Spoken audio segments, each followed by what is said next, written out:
அடுத்தது சுபாஷ் ஸ்ரீராம் அப்படின்னு என்னோட தங்க தேவேந்திர சங்க வகுப்பு அப்படின்னு அருணகிரிநாதர் அருளி செய்த ஒரு அழகான ஒரு பாட்டு. இத பாடத்துக்கும் ஆனந்தமா இருக்கும், படிக்கிறதுக்கும் ஆனந்தமா இருக்கும்.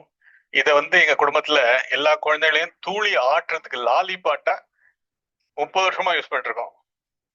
அடுத்தது சுபா ஸ்ரீராம் அந்த தரணியில் அரணிய அப்படிங்கிற பாட்டுக்கு வேர்ட் பை வேர்ட் அர்த்தம் சொல்ல போறான்.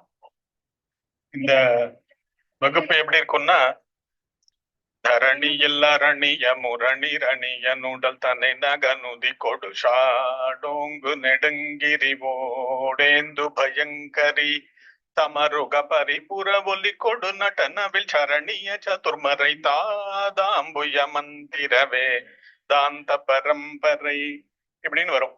அவ இப்ப வேர்ட் பை வேர்ட் மீனிங் அது சொல்றா. இது முழுக்க முழுக்க அம்பாள் பரமான ஒரு ஸ்தோத்திரம். இது எங்க ஆத்துல சினிமா எல்லாம் தொலைஞ்சு போனா ஒரு குடும்ப பாட்டு பாடுவாள். அந்த மாதிரி எங்க குடும்பத்துல இது ரொம்ப எல்லாருக்கும் இஷ்டமான ஒரு பாட்டு. என்னோட பாயிண்ட் எல்லாம் நீ சொல்லி முடிச்சிடாத, மைக்க கொடுங்கிறா, அதனால கொடுத்து 1/2 மணி நேரம் கொடுத்திருக்காரு. அதுக்குள்ள எவ்வளவு முடியுமோ அதை சொல்ல ட்ரை பண்றேன்.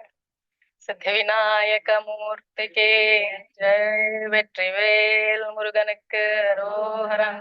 நெஞ்சக்கனகல்லும் நெகிழ்ந்துருக தஞ்சத்தருள் சண்முகனுக்கு இயல்சேர் செஞ்சோர் புனைமாலை சிறந்திடவே பஞ்சக்கரானை பதம் பணிவாம். எல்லாம் வல்ல முருகப்பெருமான்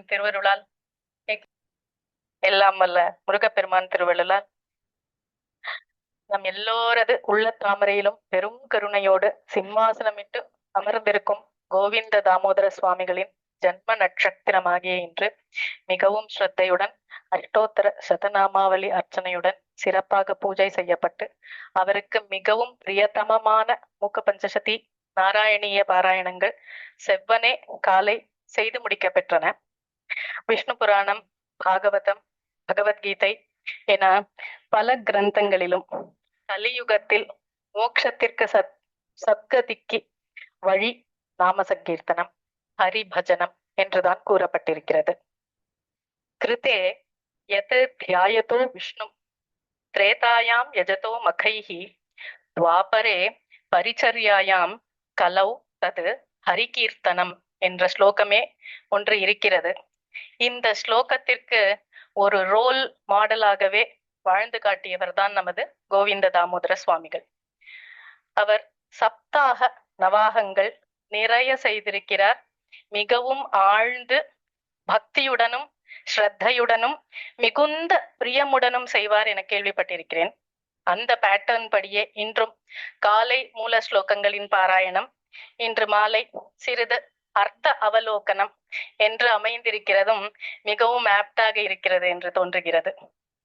கவி கொண்டாடும் புகழினை படிக்கும் பாடு திறமிலி. அப்படியான என்னையும் அண்ணா ஒரு பொருட்டாக பாவித்து ஒரு 1/2 மணி நேரம் உனக்கு பிடிச்ச டாபிக் ஏதாவது பேச என்று கூறினார். ஒரு சபையில் பேச வேண்டும் என்றால் அதற்கு ஒரு தகுதி வேண்டும். சொற்பொழிவாளரின் சொல்லும் செயலும் ஒரே மாதிரி இருக்க வேண்டும் என்று கூறுவார் வாரியார் சுவாமிகள். எனக்கு எந்த விதமான பாராயண அனுஷ்டானமோ சத் சம்ஸ்காரமோ தீவிர ஆழ்ந்த பக்தியோ இதுவரை நான் கண்டதில்லை. அண்ணாவின் ஸ்டூடெண்ட்ஸ் எல்லாருமே எவ்வளவு சின்சியர், ஸ்காலர்லி ஓரளவு எனக்கு தெரியும். அதை நினைத்து நான் மிகவும் வியப்பும் பெருமையும் அடைந்திருக்கிறேன். இப்போது 2 நாட்களாக பலரும் தமது அனுபவங்களை பதிவிட்டிருந்ததை பார்க்கையில் அந்த வியப்பும் பெருமையும் எனக்கு மிகவும் பன்மடங்கு மேலோங்கியது. இப்படிப்பட்டவர்கள் நிறைந்த ஓர் சபையில் நான் பேச எனக்கு என்ன தகுதி இருக்கிறது என ஒரு லஜ்ஜையும் கூடவே எழுந்தது. எங்கள் அப்பா ஒழுக்க நெறி சீலர். அதற்கு இணையாக அப்பாவின் தர்ம நெறி வாழ்வு சிறப்புடன் அமைய இணைந்து இயைந்து சலிக்காது பயணித்தவர் எங்கள் தாயார். பெரிய அண்ணா அயராது பாராயணம் செய்து வருகிறார், நமக்கு எல்லாருக்குமே தெரியும். சிறிய அண்ணா வேத நெறி வாழ்வே என் வாழ்வு நெறியாக வேண்டும் என்று வேண்டிக் கொண்டு அதை பெரிய தபஸாகவே வாழ்ந்து கொண்டிருக்கிறார். எங்கள் தமக்கையார் ஒரு சைலண்ட் ஆட்டம் பாம் மாதிரி. ஒரு நாள் 108 தடவை தேவேந்திர சங்க வகுப்பு பாராயணத்தை மிகவும் சுலபமாக செய்து முடித்து விடுவார். இப்படிப்பட்ட ஒரு குடும்பத்தில் ஒரு பாகமாக நான் இருக்கிறேன் என்பதையே எனக்கு தகுதியாக எடுத்துக்கொண்டு என்னை சமாதானப்படுத்திக் கொண்டு இந்த முயற்சியில் நான் இறங்கினேன். இப்படியாக எனது அருமை தமையனாரின் அன்பு கட்டளையினாலும் கோவிந்த தாமோதர சுவாமிகளின் அருட்பெருக்கி நின்று கிளம்பி என்மேல் தெரித்த சிறு திவலைகளின் பெருங்கருணையினாலும் என் பெற்றோர்களின் நல்லாசிகளுடனும் வலையப்பேட்டை ரா கிருஷ்ணன் அவர்களின் அன்பான வழிகாட்டுதலுடனும் என் மீது பெருங்கருணை கொண்டு எனக்கும் பாடம் சொல்லிய எனது குருவின் அனுகிரகத்திடனும் தேவேந்திர சங்க வகுப்பு என்னும் தலைப்பில் இன்று சிறிது சிந்திக்க அடியேனும் முற்பட்டிருக்கிறேன். முருகன் திருவருட்சங்கம் என்ற மேன்மை பொருந்திய ஓர் சங்கம் திருப்புகழ் பரப்புவதையே கொள்கையாக கொண்டு வாரம் தோறும் பக்தர்கள் இல்லத்தில் திருப்புகழ் பஜனை செய்து கொண்டு இயங்கிக் கொண்டு வருகிறது. இந்த சங்கம் தோன்றிய முதற்கொண்டு தனது இறுதி நாள் வரை எங்கள் தகப்பனார் இச்சங்கத்தில் ஈடுபட்டு பல பொறுப்புகளை வகித்து அங்கு இயங்கிக் கொண்டிருந்தார். அவர் திருப்புகழ் பாடுவதை ஒரு தவமாகவே கொண்டிருந்தார். இந்த சங்கத்தின் அடியார் குழு பக்தியுடனும் ஞானமுடனும் கூடி இன்ப இசை பாடி பரவி வருபவர்கள். எங்கள் மீது என்றால் இந்த குடும்பத்தின் குழந்தைகள் மீது நாங்கெல்லாம் இப்ப ரொம்ப தாத்தா பாட்டி ஆயிட்டோம். ஆனாலும் சங்கம்னு நினைச்சா எங்களை குழந்தைகளாகவே தான் பாவிக்க தோன்றுகிறது. எங்கள் மீது இந்த சங்கத்தின் பெரியோர் அனைவரும் மிகவும் பிரியமுடன் இருப்பார்கள். அப்பெரியோர்களில் ஒருவரான அனந்த சுப்பிரமணியம் என்பவர் அன்பே உருவானவர். திருப்புகழ் பலவற்றையும் மனனம் செய்து கொண்டு ஜபித்து கொண்டே இருப்பார். இவர் அடிக்கடி எங்கள் வீட்டிற்கு வந்து திருப்புகழ் பாடல்கள், அனுபூதி, வகுப்பு ஆகியவற்றை மிகவும் இனிமையாக பாடுவார். அவருக்கு பல் கிடையாது. ஆனால் அவருக்கு தோசை மோர்குழம்பு மிகவும் பிடிக்கும். எங்கள் அம்மா அதை தெரிந்து வைத்துக் கொண்டு ஒவ்வொரு தடவை அவர் வரும்போதும் அதை அன்பாக சமைத்து போடுவார். அவர் மிகவும் சந்தோஷமாக அதை சாப்பிட்டு சொல்வார். அந்த ஞாபகம் எல்லாம் இன்று எனக்கு இங்க வருகிறது. அவரது ஷஷ்டியப்த பூர்த்தி வைபவத்தன்று வருகை தந்த அனைவருக்கும் தேவேந்திர சங்க வகுப்பில் இருந்து அம்பாள் பரமான முதல் 12 வரிகளை, அதாவது உங்கள் கையில் பேப்பர் இருக்கிறது, தரணியில் அரணிய என்று ஆரம்பித்து மாசாம்பவி என்ற பதம் முடிய ஒரு அழகான தாளில் அச்சடித்து கொடுத்தார். அண்ணா தனது வெப்சைட்டில் இந்த சம்பவத்தை எப்படி எங்கள் குடும்பத்திற்கு இந்த தேவேந்திர சங்கம் அறிமுகமானது, எப்படி அது எங்கள் குடும்ப பாட்டானது என்பதெல்லாம் மிக அழகாக எழுதியிருக்கிறார். எல்லோரும் கட்டாயம் படிக்க வேண்டிய ஒரு ஆர்டிக்கிள் அது. அந்த வகுப்பின் மீதமுள்ள வரிகளை ஒரு பேப்பரில் எழுதி அந்த அச்சிடப்பட்ட தாளுடன் நாங்கள் ஒட்டி வைத்துக் கொண்டு இந்த பாராயணத்தை எங்கள் இல்லத்தில் அப்பொழுது நான் 12ஆம் வகுப்போ என்னவோ படித்துக் கொண்டிருந்தேன். பாராயணத்தின் முதல் சில நாட்கள் நான் அதில் கலந்து கொள்ளவில்லை. அந்த வயது எல்லோரும் ஏதோ சொல்கிறார்களே என்று வினோதமாக பார்த்து கொண்டு அங்கும் இங்கும் சென்று கொண்டிருந்தேன். அண்ணா ஒரு நாள் என்னிடம், வாயே வந்து உட்கார்ந்து நீயும் சொல்ல என்று அழைத்து ஆரம்பித்து வைத்ததுதான் அன்றிலிருந்து எனக்குள்ளும் இந்த வகுப்பானது ஒலிக்க ஆரம்பித்தது. 16 வயதிலிருந்து இந்த வகுப்பு எனது காதில் ஒலித்து கொண்டிருக்கிறது என்பதும் சரி, நானும் இந்த வகுப்பை பற்றி சிறிது சொல்லலாம் என்று என்னை சமாதானப்படுத்தி கொள்ள ஒரு விஷயமாக எடுத்துக்கொண்டேன். இப்படி அறிமுகமான இந்த வகுப்பு இன்று வரை அண்ணா சொன்னது போல் எங்கள் குடும்ப பாட்டாகவே தான் அமைந்து கொண்டிருக்கிறது. யாராவது எங்கேயாவது காணாம போனா தரணியில் அரணிய அப்படின்னு நான் வந்துருவான்னு நினைக்கிறேன். அந்த அளவுக்கு எங்கள் குடும்பத்தின் முதல் அடுத்த ஜெனரேஷன் ஐஸ்வர்யாவிலிருந்து இப்பொழுது குரு வரை எல்லோருக்கும் தாலாட்டு பாட்டாக இந்த தேவேந்திர சங்க வகுப்பு தான் அமைந்திருக்கிறது. இந்த நூலை இன்று சிறிது சிந்திக்க ஆரம்பிப்போம். ஒரு நூலை அல்லது ஒரு கிரந்தத்தை நமஸ்காரம் சிந்திக்க ஆரம்பிக்கும் முன் அறிஞர்கள் சில விஷயங்களை தெரிந்து கொள்ள முற்படுவார்கள். இந்த நூலுக்கு அதிகாரி யார், இதன் விஷயம் என்ன, இதற்கு பிரயோஜனம் என்ன, இந்த விஷயத்திற்கும் பிரயோஜனத்திற்கும் சரியான சம்பந்தம் இருக்கிறதா, இதை அனுபந்த சதுஷ்டயம் என கூறுவார்கள். அதிகாரி என்றால் என்ன? இந்த நூலை அறிந்து கொள்ள, தெரிந்து கொள்ள, பாராயணம் செய்ய உரிமை உள்ளவர், அவர்தான் அதிகாரி. நமது சுவாமிகள் திருப்புகழ், அனுபூதி, திருவகுப்புகள் ஆகிய அனைத்தையும் மிகவும் விருப்பமுடன் கேட்பார் என அண்ணா சொல்லி கேள்விப்பட்டிருக்கிறேன். அண்ணாவும் தேர்ந்தெடுத்த சில திருப்புகழ்களையும் வகுப்புகளையும் தொகுத்து பலமுறை சுவாமிகள் முன் பாராயணம் செய்திருக்கிறார் என்பதையும் நான் கேள்விப்பட்டிருக்கிறேன். எங்கள் குடும்பத்திற்கு மிகவும் நெருக்கமான திருப்புகழில் ஆழ்ந்த பக்தியும் ஞானமும் கொண்ட ஒரு பெரியவருக்கு திருப்புகழையே நீங்கள் மந்திரமாக வைத்துக் கொள்ளுங்கள் என்று சுவாமிகள் அனுகிரகம் செய்ததையும் நான் கேள்விப்பட்டிருக்கிறேன். அப்படி சுவாமிகள் அன்பிற்கு பாத்திரமானதாலும் மகா மந்திரம் என்று சுவாமிகளால் திருவாய் மலர்ந்தருளப்பட்டதாலும் சுவாமிகளின் பக்தர்களான நாம் எல்லோருமே இந்த வகுப்பை படிப்பதற்கு அதிகாரிகளாக ஆகிவிட்டோம். இவ்வகுப்பின் விஷயம் என்ன என்று ஆராய்ந்து பார்க்கையில் முதல் 12 வரிகள் அம்பாள் பரமானது, கடைசி 4 வரிகள்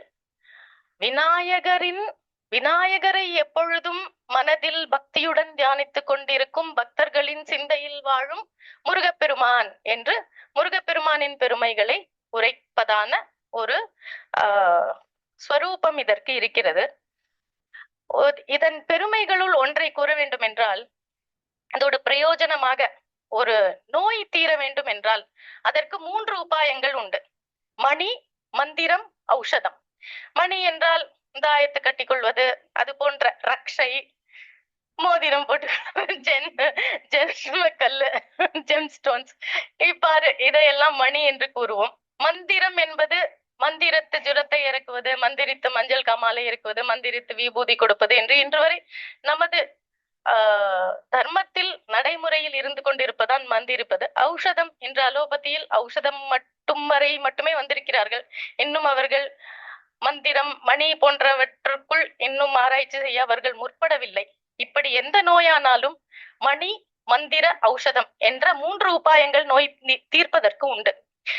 இந்த நோய்களிலுள்ளேயே மிகவும் பெரிய, நம்மால் நினைத்து கூட பார்க்க முடியாத, இதை நோய் என்றே அறியாத இந்த பவப்பிணி என்னும் நோயை நாம் கடக்க வேண்டும் என்றால் அதற்கான மணி, மந்திர, ஔஷதம் என்ன என்று ஆராய்கையில் பெரியவர்கள் இந்த வகுப்பினின்று 3 வகுப்புகளை, முத்தான 3 வகுப்புகளை எடுத்து மணி, மந்திர, ஔஷதம் என்று நமக்கு கருணையுடன் கொடுத்திருக்கிறார்கள். சீர்பாத வகுப்பு, முருகனின் திருவடி பெருமைகளை சொல்லுவது, அதனை மணியாகவும், வேல் வகுப்பு, வேலின் பெருமைகளை கூறும் வகுப்பு, அதனை ஔஷதமாகவும், ஒரு மாலையின் நடுவில் பதக்கமாக ஒளிரும் ஒரு மணி போல் மந்திர வகுப்பாக இந்த தேவேந்திர சங்க வகுப்பை கூறியிருக்கிறார்கள். மந்திர வகுப்பு என்று ஏன் இந்த வகுப்பை கூறுகிறார்கள் என்று நான் வலையப்பேட்டை ரா கிருஷ்ணன் அவர்களிடம் கேட்டபோது, இதில் வரும் அம்பாள் பெயர்கள் எல்லாம் மிகவும் மந்திர சக்தி வாய்ந்த அம்பாள் பெயர்கள், ஆகையாலேயே இதனை மந்திர வகுப்பாக பெரியோர்கள் ஆராய்ந்து முடிவெடுத்திருக்க வேண்டும் என்று அவர் வழிகாட்டினார். சாம்பவி கிரியா என்ற கிரியாவின் சாரத்தையும் இந்த வகுப்பு உள்ளடக்கி இருக்கிறது என பெரியோர்கள் கூறுகிறார்கள். வள்ளிமலை சச்சிதானந்த சுவாமிகள் இந்திராட்சி சிவகவசத்தின் ஓர் உருவமாகவே இந்த வகுப்பை நமக்கு கூறுகிறார்கள். இப்படி சோடசாட்சரி என்றும் கூறியிருக்கிறார். இப்படியான இந்த வகுப்பு நமக்கு இக பர சௌபாக்கியத்தை தரவல்ல வகுப்பு. தினமும் ஒரு முறை, இருமுறை, பலமுறை நமக்கு முடிந்தவரை பாராயணம் செய்ய தகுதியான வகுப்பு. இதை சிறிது இதன் அர்த்தத்தை ஒரு தடவை அவலோகனம் செய்வோம். அதன் பிறகு ஒரு தடவை சமயம் இருக்குமெனின் இசையுடன் அல்லது கிடுகிடு என்று ஒரு தடவை பாராயணமாக செய்ய முற்படுவோம். அப்புறம் திருப்புகழ் திருவகுப்பு பாராயணம், அதில் மணிமந்திர ஔஷதம் முடிந்தால் பாடலாம் என்று ஒரு ரிக்வெஸ்ட் போட்டு வைப்போம். இதுல முதல் வரி, முதல் 12 வரிகள் அம்பாளை பத்தி. அதுல முதல் வரி, தரணியில் அரணிய முரண் இரணியன் உடல் தனை நக நுதி கொடு சாடோங்கு நெடுங்கிரி. கையில பேனா ஏதாவது இருந்தா அங்க கமா போட்டுக்கலாம். சாடோங்கு நெடுங்கிரி, பெரிய மலை போல் இருப்பவன். அவன் என்ன செய்தான்? சாடு, அவனை கொன்றான். யாரை கொன்றான்? எதை கொண்டு கொன்றான்? நக நுதி கொடு, நகத்தின் நுனிகளை கொண்டு கொன்றான். எதை கொன்றான்? உடல்தனை கொன்றான். யாருடைய உடலை கொன்றான்? இரணியன் உடலை கொன்றான். அந்த இரணியன் எப்படிப்பட்டவன்? முரணான இரணியன், ஸ்ரீமன் நாராயணனின் பகைவனான இரணியன். அவன் எப்படிப்பட்டவனாக இருந்தான்? இந்த பூமி தன்னில் பல அரண்களை கொண்டு பெரும் காவலை உடைய கோட்டையில் இருந்தான். அப்படிப்பட்ட இரணியனை கொன்ற நரசிம்மரை அம்பாளாகவே இங்கு கூறுகிறார் அருணகிரிநாதர். ஓடேந்து பயங்கரி, காபாலியாகவும் அம்பாளையே கூறுகிறார். அடுத்த வரி, தமருக பரிபுர ஒலிகொடு நடனவில் சரணிய. இங்கு கடைசி பதமான பரம்பரை என்பதை ஒவ்வொன்றிற்கும் நாம் அன்வயம் செய்து கொள்ள வேண்டும். தமருக பரிபுர ஒலிகொடு நடனவில் சரணிய கமா பரம்பரை, சதுர்மறை பரம்பரை, தாதாம்புய பரம்பரை, மந்திர பரம்பரை, வேதாந்த பரம்பரை. இவை எல்லாமாகவும் பரம்பரை தான் இருக்கிறாள். பரம்பரை, பராசக்தி, ஆதி பராசக்தி, உத்தமோத்தமம் அப்படிங்கிற மாதிரி சூப்பர்லேட்டிவ்க்கு மேல சூப்பர்லேட்டிவ், அது சொல்லவே முடியாத, நம்மால் நினைத்து பார்க்க முடியாத ஒரு பறை, அவள்தான் பரம்பரை. தமரு பரிபுர, காலில் அணிந்து கொள்ளும் ஓர் விதமான சதங்கை. இவைகளின் ஒலிக்கு ஏற்றவாறு நடனத்தை புரிபவள் என்று மீண்டும் சிவபெருமானையே அம்பாளாகவே கூறுகிறார். சதுர்மறை, 4 வேதங்களும் வணங்கும் பரம்பரை. தாதாம்புய, தாது என்றால் மகரந்தம் என்று அர்த்தம், அம்புய என்றால் தாமரை என்று அர்த்தம். மகரந்தம் நிறைந்த தாமரை, அப்படி என்றால் கருணை பொழிகின்ற மிகவும் சாரத்தை உடைய என்று அர்த்தம். மகரந்தத்தை உடைய தாமரையின் மேல் வீற்றிருக்கும் பரம்பரை என்று பிரம்மாவாகவும் அம்பிகையையே கூறிவிடுகிறார். மந்திர பரம்பரை, மந்திர வடிவானவள். வேதாந்த பரம்பரை, வேதாந்தம் தொழும் பரம்பரை என்றும் வைத்துக் கொள்ளலாம். வேதாந்தத்தின் லட்சியமாக விளங்கும் பரம்பரை என்றும் வைத்துக் கொள்ளலாம். இப்படிப்பட்ட விஷ்ணு, சிவன், பிரம்மா என்று மும்மூர்த்திகளாகவும் அந்த பரம்பரையே இருக்கிறாள் என ஆதிபராசக்தி தேவியை இங்கு மூல காரணமாகவே அவர் எடுத்து கூறுகிறார். இப்படியெல்லாம் படிக்கும் பொழுது அருணகிரிநாதர் அந்த சாக்தகா அப்படின்னு சொல்லுவா. அது அந்த மாதிரி அவரோட மனசுக்குள்ள அவர் ஒரு அம்பாள் உபாசகராகவே இருந்தாரோ என்றும் நாம் ஒரு ஆராய்ச்சி செய்ய தோன்றுகிறது. சாதுராம் சுவாமிகள், அவருடைய தமையனாரான எஸ்.பி. சுப்பிரமணியம் ஆகிய இருவரும் அருணகிரிநாதர் சாக்தரா என்ற ஒரு அருமையான கட்டுரையை எழுதியிருக்கிறார்கள். நான் வலையப்பேட்டை ராகிருஷ்ணன் அவர்களிடம் இதன் வழிகாட்டுதலுக்காக சென்றபோது அவர் அந்த கட்டுரையை எனக்கு கொடுத்து இதை படிக்குமாறு கூறினார். முடிந்தால் அதை நான் PDF ஆக்கி ஷேர் செய்கிறேன், அண்ணாவிடம் கேட்டுக்கொண்டு, அவரிடமும் பர்மிஷன் கேட்டுக்கொண்டு. மிகவும் மிகவும் அற்புதமாக இருக்கிறது. எல்லோரும் படிக்க வேண்டிய ஒரு கட்டுரையாக இருக்கிறது. இப்படியான பரம்பரை எந்த விதமான வடிவினலாக இருக்கிறார்? அடுத்த வரி, சரிவளை விரிச்சடை எரிபுரை வடிவினல். சரி வளை, சரி என்றால் சங்கு என்று ஒரு அர்த்தம், சரி என்றால் சமூகம் நிறைந்த என்று ஒரு அர்த்தம். கையில் நிறைய வளைகளை அணிந்து கொண்டிருப்பவள் என்றும் எடுத்துக்கொள்ளலாம். சங்கு வளையை அணிந்து கொண்டிருப்பவள் என்றும் எடுத்துக்கொள்ளலாம். சங்கு என்பது ஒரு சௌபாகியத்தின் ஒரு அறிகுறியாக இருக்கிறது. சரிவளை, அப்படிப்பட்ட வளைகளை அணிந்து கொண்டு, விரிச்சடை, விரிந்த சடையுடன், எரிபுரை, தழல் போன்ற ஒரு உருவத்துடன் இருப்பவள் அப்படிப்பட்ட அம்பிகை. சததள முகுளித தாமாங்குச அம்பிகை, 1000 தாமரைகள், 1000 இதழ்கள் கொண்ட ஒரு தாமரை முட்டி போன்ற குச்சங்களை உடையவள். மென்திருத்தாள் உடைய அம்பிகை, மென்மையான திருத்தாள்களை உடைய அம்பிகை. அந்தர அம்பிகை, ஆகாச வடிவினலாக இருக்கும் அம்பிகை. இவள் என்ன செய்தாள்? தருபதி சுரரோடு சருவிய அசுரர்கள். அடுத்த வரி, தருபதி, தரு என்றால் மரம். இங்கு என்ன மரம்? கற்பக மரம். கற்பக மரங்கள் உடைய சொர்க்கத்தின் பதி இந்திரன். தருபதி சுரரோடு, அவன் மற்றும் தேவர்கள், இவர்களோடு, இந்திரனுடனும் சுரர்களுடனும் தருவிய அசுரர்கள், போர் செய்த அசுரர்களின் தடமணி, அவர்களின் விலாசமான மணிமுடிகள், ரத்ன கிரீடங்கள் அல்லது அவர்கள் தலைகளே பொடிதான் ஆகும்படி, பொடி பொடியாக ஆகும்படி செங்கையில், தனது செம்மையான கையில் வாள் வாங்கிய, வாளை ஏந்திய அல்லது வாளை வீசிய சங்கரி, சம்ஹார திறனை கொண்டவள் என அடுத்த வரி கூறுகிறது. அதற்கும் அடுத்து இரண கிரண மடமயில் கமா இரண, இரண என்றால் மரகத வர்ணம் என்றும் வைத்துக் கொள்ளலாம். இரண என்றால் பொன் போன்ற என்றும் வைத்துக் கொள்ளலாம். கிரண ஒளி, மரகத ஒளியை உடைய அல்லது பொன் போன்ற ஒளியை உடைய மடமயில், இளமையான மயிலை போன்றவள் என்று அம்பிகையை கூறுகிறார். மிருகமத புலகித இளமுலை இளநீர் தாங்கி, மிருகமத என்றால் கஸ்தூரி, கஸ்தூரியை அணிந்ததனால் புலகிதம் அடைந்த இளமையான முலைகளை உடைய, அந்த முலைகள் இளநீர்களை போல இருப்பவைகளை தாங்கிக் கொண்டதனால் நுடங்கிய, வாடிய, துவண்டு போன நூல் போன்ற மருங்கினல், நூலை போன்ற எடை இருக்கிறதாம், அப்படிப்பட்ட இடையை உடைய அம்பாள் என்று கூறுகிறார். இந்த அம்பாளுடைய சௌந்தரியத்தினை வர்ணிக்கும் பொழுது தனங்களை ஞான வடிவாகவே நாம் எடுத்துக்கொள்ள வேண்டும் என்று பெரியோர்கள் கூறியிருக்கிறார்கள்.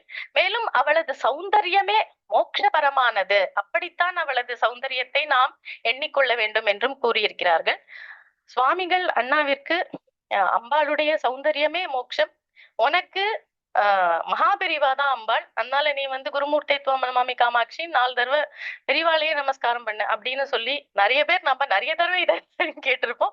அதனால நாமளும் ஒரு தடவை அம்பாளோட சௌந்தரியத்தை நினைக்கும் போதும் நம்மளுக்கும் அந்த எண்ணம் நாமளும் அந்த ஒரு தடவை அந்த குருவை நினைச்சுட்டு நாமளும் குருமூர்த்தி நமாமி காமாட்சி அப்படி 4 தடவை நமஸ்காரம் பண்ணதுங்கிறது, இதை நிறைய தடவை கேட்டதுனால இது ஒரு ரிஃப்ளெக்ஸாவே ஆயிடுறது. எங்க அம்பாளோட ஒரு சௌந்தரியத்தை பார்த்தாலும் குருமூர்த்தி நமாமி காமாட்சி, குருமூர்த்தி நமாமி காமாட்சி எடுத்து, அந்த மாதிரியான ரொம்ப ஒரு மகா ஞானிகளான ஒரு மகத்துவமான ஒரு மனிதர்களால் மட்டுமே இப்படி ஒரு எளிமையான முறையில இந்த மாதிரியான ஆழமான விஷயங்களை நம்மளுக்கு அப்படி எடுத்துக்கோ அப்படின்னு ஸ்பூன் ஃபீடிங் மாதிரி நம்மளுக்கு சொல்லி தர முடியும். இப்படிப்பட்ட மருங்கினால், இப்படிப்பட்ட அம்பிகை என்ன செய்கிறாள்? இந்த வரி ரொம்ப ரொம்ப அற்புதமான வரி. இறுகிய சிறுபிறை எயிருடை எமப்படை, இறுகியனா நல்ல கெட்டியான, சிறு பிறை, பிறை பிறை சந்திரன், சிறு பிறை சின்ன பிறை, இப்பதான் ஒரு 4 5ஆம் பிறை 6ஆம் பிறை அப்படின்னு வச்சுப்போமே, அந்த மாதிரி எயிருன பல்லு, அந்த மாதிரியான பல்லை உடைய யமபடர்கள், யமதூதர்கள், அவளுக்கெல்லாம் இந்த கோரை பல் இருக்கும் போல இருக்கு, சின்ன நிலா மாதிரி, அந்த மாதிரியான யமபடர்கள் எனது உயிர் கொளவரின், என்னோட உயிரை கொண்டு போறதுக்காக வந்தான்னா, வரமாட்டா, வந்தான்னா அப்படி அந்த ஒரு பக்தர்களா இருக்கிறவா கிட்ட அந்த யமதூதர்கள் வரவே மாட்டா. வந்தார்கள் என்றால் யான் ஏங்குதல் கண்டு, நான் அந்த சமயத்துல நான் அம்மா அப்படின்னு ஏங்குறத கண்டு தான் ஏன்று கொள்ளும் குயில், தான் எதிரில் ஓடி என்னை ஆண்டு கொள்ளும் குயில் போன்றவள். இந்த இடத்துல இந்த வகுப்புல வர மயில், குயில், அதுக்கெல்லாம் யூடியூப்ல PN பரசுராமன், கிவா ஜெகநாதனின் புதல்வி போன்ற மகா பெரிய அறிஞர்கள்லாம் ரொம்ப அழகழகா இன்டர்பிரிட்டேஷன்ஸ் எல்லாம் கொடுத்திருக்கா. ஆகையால் உங்களுக்கு கொஞ்சம் இன்னும் ஆழமா இதை பத்தி தெரிஞ்சுக்கணும் அப்படின்னா வாசு செங்கல்வர பிள்ளை உரை, அதுதான் ஃபவுண்டேஷன். அதுக்கு மேல இந்த அறிஞர்களின் உரையெல்லாம் கேட்கும்போது ரொம்ப ரொம்ப அற்புதமான ஒரு அனுபவம் நாம திரும்ப திரும்ப படிக்கும் போது. அப்படி என்னை ஆண்டு கொள்ளும் குயிலானவள், ஏன்னா நம்மளோட அந்திம கதியில நம்மளுக்கு கண்ணு தெரியாது, வாய் பேச முடியாது, காது மட்டும்தான் கொஞ்சமா கேட்குமா. அதனாலதான் இங்க அத குயில் வடிவா அம்பாள சொல்றா. ஏன்னா அவள் குயில் வடிவா அவளோட இனிமையான குரலால அஞ்சாதே நான் இருக்கிறேன் என்று சொல்கிறாளாம். அதனால குயில் அப்படின்னு இங்க அத போட்டிருக்கா அப்படிங்கிறாங்க. என்று எடுத்துக்கொண்டு, ஏந்தி கொண்டு, ஆண்டு கொண்டுன்னு வச்சுக்கலாம். she is taking you, அஞ்சாதே அப்படி சொல்லி. இது நான் என்ன படிச்சேனோ அதை அப்படியே ஒப்பிக்கிறேன். எக்ஸ்ட்ரா கேள்விகள்லாம் வந்து கணபதி அண்ணா வந்தோடனே அவர்கிட்ட கேட்டுக்கலாம். இல்ல ஏன்றுதான் ஸ்பெல்லிங் மிஸ்டேக் வரைக்கும் நான் கரெக்ட் பண்ணுவேன். இடுபலி கொடுதிரி இரவலர் இடர்கெட இடு. இடு பலி, என்ன இடராலோ அந்த பலியை, அந்த பிச்சையை கொடு, முகம் மாறாமல் எடுத்துக்கொண்டு திரிகின்ற இரவலர்கள், பிச்சைக்காரர்கள், அவர்களுடைய இடர்கெட இடு, துன்பத்தை கெடுக்குமாறு இடுகிறாள். யார்? அப்படிப்பட்ட அம்பிகை. அவள் எப்படி இடுகிறாள்? அந்த இடர் கெடுமாறு, அவளுக்கு அந்த இடர் போகணுமே என்று நினைக்கும் மனத்தையும் கரதலத்தையும் உடைய அம்பிகை. அவள் யார்? ஏகாம்பரை. ஏகாம்பரை என்றால் எங்கிருக்கிறது ஏகாம்பரை? காஞ்சிபுரம். காமாட்சி. பல தமிழ் நூல்களிலும் இந்த காமாட்சியானவள் 32 அறங்களை அங்கு செய்கிறாள் என்று வருகிறது. அதனால இங்க வந்து இடுபலி கொடுத்திரி இரவலர் இடர்கெட அப்படின்னு வரும்போது அதுல ஏகாம்பரை அப்படிங்கறத போட்டிருக்கிறது வந்து ஒரு அந்த எந்த செயலோ அதற்கான ஒரு நாமம் அப்படிங்கிறது வந்து ஒன்னொன்னு ஆராய்ச்சி பண்ணும்போது ரொம்ப ரொம்ப ரொம்ப அற்புதமா இருக்கு. இந்திரை, இந்திரியங்களை அடக்கியவள் என்றும் எடுத்துக்கொள்ளலாம், இலக்குமி தேவி என்றும் எடுத்துக்கொள்ளலாம். மோகாங்க சுமங்களை, மோக அங்க, பார்க்க பார்க்க பார்த்து கொண்டே இருக்க தூண்டும் அவ்வளவு அழகு வாய்ந்த அங்கங்களை கொண்ட சுமங்களை, சௌபாகியங்கள் அனைத்தும் உடையவள். எழுதிய படம் என இருள் அரு சுடரடியினை தொழு மவுனிகள். எழுதிய படம் என்ன? படம் எழுதி வச்சா ஆடுமா? அப்படி எழுதிய படம் போல் உட்கார்ந்து கொண்டு உனது திருவடியினை, உன்னோட திருவடி தாள்களை தியானித்து கொண்டிருக்கும் மவுனிகள். இந்த மௌனிகளுக்கு ஒரு 10 பக்கத்துக்கு ஒரு வியாக்கியானம் கொடுக்கிறா. அது வந்து மௌனிகள்னா வாய் மட்டும் பேசாம இருக்கிறவா கிடையாது. மௌனிகள் என்பது பேசா அனுபூதி பெற்றவர்கள், தூங்காமலே தூங்குபவர்கள். அப்படி அந்த ஒரு பரமான ஒரு ஞானிகளோட அந்த ஒரு வியாக்கியானத்தை எடுத்து நம்மளுக்கு புரியாத பல விஷயங்களை அறிஞர்கள் கூறுகிறார்கள். போட்டு வச்சுட்டா என்னைக்காவது ஒரு நாள் புரியுமோ என்னமோ. அப்படிப்பட்ட மௌனிகளுக்கு ஏகாந்த சுகம் தரு, பரமானந்த சுகத்தை தருகின்ற பாசாங்குச சுந்தரி, பாசமும் அங்குசமும் கையில் ஏந்திய சுந்தரி.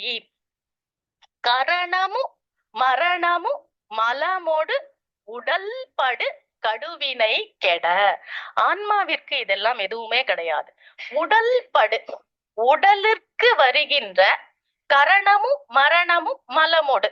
கரணம் என்றால் இந்திரியங்கள், இந்திரியங்களின் சேட்டைகள் அப்படின்னு வைத்துக் கொண்டால் நாம் உயிருடன் இருப்பது. மரணமும் நமது இறத்தல். இந்த உயிருடன் இருப்பது, இறத்தல், இந்த இரண்டிற்கும் என்ன காரணமாகிறது? நமது 3 மலன்கள், ஆணவ மலம், மாயாமலம், கண்ம மலம் என்ற 3 மலங்கள். இந்த உடல் படுகின்ற இந்த பிறத்தல், இறத்தல், மும்மலங்கள், அவைகளுடன் கூட வரும் வினைகள் எல்லாவற்றையும் கெட நினை, கெடுப்பதற்கு, அறுப்பதற்கு நினைத்தாலே போதுமாம். அவள் நினைத்தாலே இது எல்லாம் நம்மளுக்கு போயிடும். அப்படிப்பட்ட அது இந்த வரிய படிக்கும் போது மீனாட்சின்னு எங்க அம்மாவை தான் நாங்க எல்லாம் ஞாபகம் வச்சுப்போம். மீனாட்சி வந்து அவ வந்து ஸ்மரண தீட்சை கொடுப்பவள் மீனாட்சி. மீன்கள் வந்து முட்டை போட்டுட்டு போயிடுமா, அப்புறம் அது வந்து நினைச்சாலே நயன தீட்சையா மீனாட்சி பார்த்துட்டே இருந்தாலே அது. சோ இந்த இடத்துல வரும்போது அப்பனா நம்ம இதை மீனாட்சி நினைச்சுக்க முடியாதுன்னு எனக்கு யாரு நினைச்சாலே, நினைத்தே யாரு வந்து ஆமையோ. சரி, ஓகே. அப்படிப்பட்ட காலாந்தரி, இந்த கரணமும் மரணமும் மலமோடு உடல்படு கடுவினை கெட, இதெல்லாம் இந்த பிறப்பு இறப்பு எல்லாவற்றையும் நமக்கு கணக்கு தருபவன் யார்? காலன். அந்த காலனை அந்தரி, அந்த காலனுக்கே காலனாக இருப்பவள் என்று இந்த ஒன்னொன்னும் அந்த செயல், அதுக்கான அந்த நாமம், அதுக்கான ஒரு உச்சிதத்துவத்தை நம்ம பார்த்துட்டே இருக்கலாம், வியந்துட்டே இருக்கலாம். கந்தரி, நீலாஞ்சனி. நீலாஞ்சனினா நீளமான மையை உடையவள், கண்களை உடையவள், அந்த மாதிரி அந்த எது வேணா எடுத்துக்கலாம். நஞ்சுமிழ் கனலெறி அப்படின்னு அந்த நஞ்சுமிழ அடுத்த வரிக்கு எடுத்துன்னு போனோம். நஞ்சுமிழ் கனலெறி கணபண குணமணி அணிபணி கனவளை. நஞ்சுமிழ் நஞ்சை உமிழ்கின்ற, கனல் எரி கனலை எரிகின்ற நெருப்பை உமிழ்கின்ற, கண பண பணங்களின் கணங்கள், பணங்கள்னா இந்த படம், பாம்போட படத்திற்கு படம் என்று பெயர், அந்த படங்களின் கூட்டம் என்று அர்த்தம்.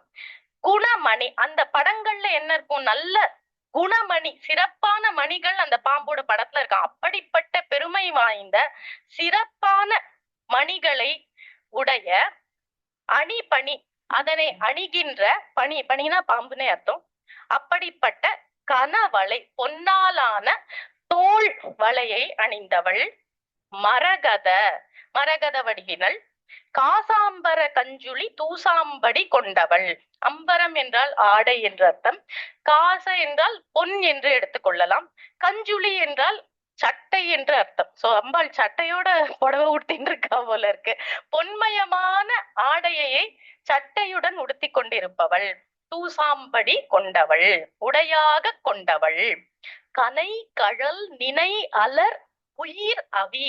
கனைக்கின்ற கடல்கள், ஒரு சத்தம் போடுகின்ற கழல். கழல் அப்படின்னா பாதம்னு நம்ம பொதுவா நினைச்சுக்கிறோம். கழல் என்பது ஆண்களின் பாதங்களில் போட்டுக்கொள்ளும் ஒரு விதமான ஆபரணம், அதுதான் கழல். இங்க அம்பாள் கனை கழல் ஒலிக்கின்ற கழல்களை அணிந்தவளாக கூறுகிறார். ஏன்னா அதை நினைக்காத, நினை அலர், அந்த கழல்களை நினைக்காதவர்களின் உயிர் அவி, உயிரை வாங்குகிறாள், அவிர்வாகமாக எடுத்துக்கொள்கிறாள். அந்த உயிர் அடுத்த நிலைமைக்கு போகணுமே, இந்த நினையாத ஒரு இடத்துல இருந்து அதை எடுத்துட்டாதானே அதை அடுத்த நிலைமைக்கு போக முடியும். அப்படிப்பட்ட மரக்கருணை உடையவள், அப்படிப்பட்ட மரக்கருணை உடையவள் பைரவி. வேற என்ன நாமமா இருக்க முடியும் இந்த செயலுக்கு? பைரவி. கௌரி வெண்மையானவள், கமலை, கமலை என்றால் நம் கமலாம்பிகா திருவாரூர், அவளையும் எடுத்துக்கொள்ளலாம், இலக்குமி தேவி என்றும் எடுத்துக்கொள்ளலாம், சரஸ்வதி தேவி என்றும் எடுத்துக்கொள்ளலாம். குழை காதார்ந்த செழும் கழுநீர் தோய்ந்த பெரும் திரு. காதுகளில் குழை அணிந்த, செங்கழுநீர் நிறைந்த தோடுகளை அணிந்து கொண்ட பெரும் திரு, பெருமை வாய்ந்த ஒரு திரு. பெருமை வாய்ந்த திருனா லட்சுமிகரத்தை உடையவள் என்று அர்த்தம். அவளது கரை பொழி திருமுக கருணையில், அவளது முகத்தில் பொழிகின்ற கருணையினால் உலகெழு கடநிலை, 7 உலகமும் 7 கடல்களும் நிலை பெறுகின்றனவாம். வளர் காவேந்திய பைங்கிளி, அப்படிப்பட்ட காத்தல் தொழிலை உடைய பைங்கிளி. இந்த இடத்துல கிளிங்கிறதுக்கும் ஒரு பெரிய வியாக்கியானம் இருக்கு. இதுக்கு மேல நான் டைம் எடுத்துட்டேன்னா எங்க அண்ணா போதும்னு சொல்லிடுவான். அதனால பைங்கிளி. மா சாம்பவி, சாம்பவி என்றால் சம்புவின் மனைவி சாம்பவி, மா சாம்பவி, மிகவும் பெருமை வாய்ந்த சாம்பவி. இப்படிப்பட்ட அம்பாள் தந்தவன் என்று இதுவரை அம்பாளின் பெருமையை கூறி, இப்படிப்பட்ட அன்னை என்ற, எப்படிப்பட்ட ஒரு மகனா இருந்தா அதுக்கு எப்படிப்பட்ட ஒரு தாயா இருந்தா அப்படிப்பட்ட ஒரு மகன் இருக்கணும். அதுவும் அதுல முதல் வரியிலேயே அறநெடு வடவரை அடியோடு பொடிப்பட அலைக்கடல் கெட அயில் வேல் வாங்கிய அப்படின்னு அவர் வேல் வாங்கறத, வேல் எரியறதுதான் முதல்ல சொல்றார். அதனால அந்த அம்பாள் கொடுத்த வேலை எடுத்துக்கொண்டு அந்த வேலினால் அசுரர்களை அழித்த செந்தமிழ் நூலோன் குமரன். இதெல்லாம் ரொம்பவே செல்ஃப் எக்ஸ்பிளனேட்டரி, படிச்சுட்டே போயிடுறேன். நூலோன் குமரன் குகன் அருமுகன் ஒரு பதோடு இரு புயன். ஒரு பதுனா 1 10 + 2, ஒரு பதோடு இரு புயன், புயன்னா தோல். சோ 12 தோள்களை உடையவன், ஒரு பதோடு இரு புயன். அபிநவன், தினம் தினமும் அவனை பார்க்க புதுசு புதுசா நம்மளுக்கு ஏதோ தோணினா அப்படி புதுமையாவே இருக்கிறான். அழகிய குரமகள் தார்வேய்ந்த புயன், அழகிய குரமகளோட மாலையை அணிந்த புயனை உடையவன், புயங்களை உடையவன். பகையா மாந்தர்கள் அந்தவன், அந்தகன், அவனை பகைக்கின்ற மாந்தர்களின் காலனாக விளங்குபவன். அடன் மிகு கடதட விகட்டித்த மத களிறு, அது பிள்ளையார். ஆனா இந்த பிள்ளையாரை அனவரதமும் அகலா மாந்தர்கள் சிந்தையில், இந்த பிள்ளையாரை அனவரதமும் ஒரு நிமிடமும் மறக்காது நினைந்து கொண்டிருக்கும் பக்தர்களின் சிந்தையில் வாழும் முருகன் அப்படிங்கிறார். இந்த முருகன் எங்க இருக்காராம்? செந்திலில் இருக்காராம். செந்திலில் எப்படி இருக்கிறார்? அதிபதியாக இருக்கிறார். செந்திலின் தலைவனாக இருக்கிறார் அல்லது செந்திலின் சேனாதிபதியாக இருக்கிறார் என்று எப்படி வேண்டுமானாலும் எடுத்துக்கொள்ளலாம். அப்படிப்பட்ட பொருதிரல் முருகனை, இப்படிப்பட்ட முருகனை, இப்படிப்பட்ட அன்னையின் மகனான இப்படிப்பட்ட பெருமை வாய்ந்த முருகனை அருள்பட மொழிபவர். அருள்பட மொழிபவர் அப்படிங்கிற வார்த்தையை நம்ம ரொம்ப கவனமா இங்க கொள்ளணும். அருள்பட மொழிபவர் அப்படின்னா மிகுந்த அருளாளர்கள் அப்படின்னு அர்த்தம். நாம 4 நாளைக்கு பாராயணம் பண்ணிட்டு ஆஹா நாம தான் பக்தர்கள் அப்படின்னு நினைச்சுட்டு நம்மளெல்லாம் எல்லாரும் வணங்குறாவ போல, அதெல்லாம் கிடையாது. அருள்பட மொழிபவர். இந்த அருள்படுபவர்கள் யார் அப்படின்னு நாம தெரிஞ்சுக்கணும்னா, கொலு வகுப்புல முருகன் முன்னாடி அந்த கொலுல யாரெல்லாம் இருந்தா அவனை புகழ்ந்துட்டு அப்படின்னு ஒரு பெரிய ஒரு லிஸ்ட் கொடுக்குறான். அத பார்த்தாக்கா இந்த அருள்பட மொழிபவர்கள் யார்? அது கூட நம்ம நம்மளோட அருணகிரிநாதர் முதற்கொண்டு எல்லா விதமான அருளாளர்களையும் சேர்த்துக் கொள்ளலாம். அப்படி அருள்பட மொழிபவர்களை ஆராய்ந்து வணங்குவர். மிகவும் ஆராய்ச்சி செய்து இவர் அருளாளர் தானா, இவர் நிஜமான பக்தர் தானா என்று ஆராய்ச்சி செய்து வணங்குவர். யார் வணங்குகிறார்கள்? தேவேந்திர சங்கமே, தேவேந்திர கூட்டமே இவர்களை வணங்குகிறது என்று. இத ஒரு தடவை கிடுகிடுன்னு நான் படிச்சிடுறேன். வரலாமா? டைம் இருக்கா? சரி. ஆனா ஒரு டியூன்ல பாடினார். அதே டியூன்ல தான் இசையாலாம் பாட ஆரம்பிச்சா அப்புறம் எல்லாரும் எழுந்து ஓடி போயிட வேண்டியிருக்கும். மைக் என்கிட்ட இருக்கிறதுனால பாராயணமா பண்ணலாம். நான் முதல் வரிய அருணகிரிநாத சாஸ்திரி சொல்லிட்டேன். முதல் ஒரு வரி பாடுறேன், அதாவது பாராயணமா சொல்றேன். அந்த டியூன் என்ன அப்படிங்கறத பார்த்துட்டு நாம மீதி எல்லாத்தையும் முதல் வரியில இருந்தே எல்லாருமே சேர்ந்து பண்ணலாம். முதல் ஒரு தடவை நான் சொல்றேன், திருப்பியும் முதல் வரியில இருந்து எல்லாருமே ஒரு தடவை சொல்லலாம். தரணியில் அரணிய முரணிரணிய நூடல் தனை நகனுதி கொடு சாடோங்கு நெடுங்கிரி ஓடேந்து பயங்கரி. தரணியில் அரணிய முரணிரணிய நூடல் தனை நகனுதி கொடு சாடோங்கு நெடுங்கி ಓಡೆಂದು ಭಯಂಕರಿತ ಮರುಗ ಪರಿಪುರ ಒಲಿ ಕೊಡು நடனவில் சரணிய சதுர்மறைதா தாம்புய மந்திர வேதாந்த பரம்பரை சரிவளை எரிபுரை வடிவினள் சததளமு குளித தாமாங்குசம் என்றிரு தாளாந்தர அம்பிகை தருபதி சுரரொடு சருவிய சுரர்கள் தடமணி முடி பொடிதானாம்ப செங்கையில் வாழ்வாங்கிய சங்கரி இரண கிரண மடமயின் மிருகமத புல நீர் தாங்கி நுடங்கிய நூல் போன்ற மருங்கினள் இறுகிய சிறு பிறைய இருடைய மபடர் எனதுயிர் கொளவரின் கண்டெதிர்த்தானென்று கொளும் குய் இடுபலி கொடு திரியிரவலரிடர் கெட விடுமன கரதலையே காம்பரையிந்திர மோகாங்க சுமங்க எழுதிய படமென இருளறு சுடரடியினை தொழுமவுனிகள் ஏகாந்த சுகம் தரு பாசாங்குச சுந்த காரணமும் மரணமும் அலமோடு முடல் படு கடுவினை கெட நினை காலாந்தரி கந்தரி நீலாஞ்சன் நஞ்சுமிழ் கனலெறி கணபண குணமணி அணி பணி கனவளை மரகத காசாம்பர தூசாம்படி கொண்டவள் நினையலர் உயிரவி பைரவி கௌரி கமலை உழை காதார்ந்த செழும் கழுநீர் தோய்ந்த பெரும் திருக்கரை பொழி திருமுக கருணையில் உலகெழு கடநிலை பெற வளர்காவேந்திய பைங்கிளி மாசாம்பவி தந்தவன் அடியோடு பொடிபட அலை கடல் கெட அயில் வேல் வாங்கிய செந்தமிழ் நூலோன் குமரன் குஹன் அருமுகன் ஒரு பதொடிருபுயன் அபிநவன் அழகிய குரமகள் தார் வேந்த புயன் பகையா மாந்தர்களந்தகன் அடன்மிகு கடதடவி கடித மத களிரனவரதமு மகள மாந்தர்கள் சிந்தையில் வாழ்வாம்படி செந்திலில் அதிபதி எனவர் பொருதிரல் முருகனை அருள்பட மொழிபவராய்ந்து வணங்கும் தேவேந்திர சங்கமே. தேவேந்திர சங்க வகுப்பு பிரிய கந்தனுக்கு அரஹரோ, வெற்றிவேல் முருகனுக்கு அரஹரோ, சித்தி விநாயக மூர்த்திக்கு நன்றி. நன்றி. இந்த எல்லா விதமான ஃபார்மாலிட்டி நன்றியும் சொல்லிடுறேன்.